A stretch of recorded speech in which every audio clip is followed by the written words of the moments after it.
बौद्ध साहित्य। महात्मा बुद्ध चर्चा एवं बातचीत करते हुए मौखिक शिक्षा देते थे।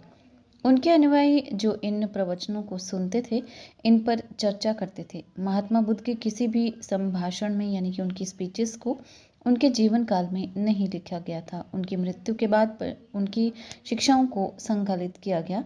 बौद्ध साहित्य के अधिकांश पुराने ग्रंथ पाली भाषा में हैं। बाद में संस्कृत में भी बौद्ध ग्रंथों की रचना की गई थी। त्रिपिटक।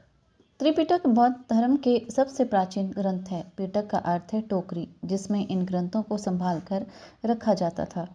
त्रिपिटकों के नाम सुत्त पिटक, विनय पिटक और अभिधम्म पिटक हैं। ये पाली भाषा में लिखित हैं।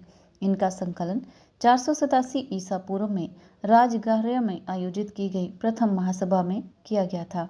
सुत्त पिटक को पिटकों में सर्वाधिक महत्वपूर्ण माना जाता है, क्योंकि इसमें महात्मा बुद्ध के उपदेशों का वर्णन किया गया है। विनय पिटक में बौद्ध भिक्षुओं और भिक्षुणियों के आचरण से संबंधित नियम दिए गए हैं।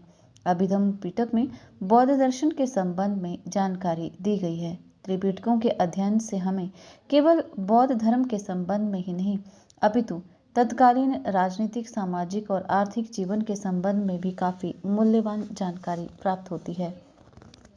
बात करें जातकों की, तो जातक कथाओं को बौद्ध साहित्य में महत्वपूर्ण स्थान प्राप्त है। इनकी कुल संख्या 549 है।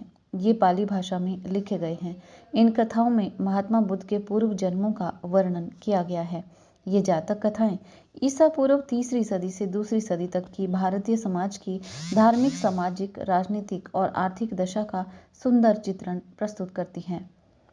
जातक केवल कला एवं साहित्य की दृष्टि से ही नहीं, अपितु ईसा पूर्व की 3री सदी की सभ्यता के इतिहास की दृष्टि से भी अत्यंत मूल्यवान थे।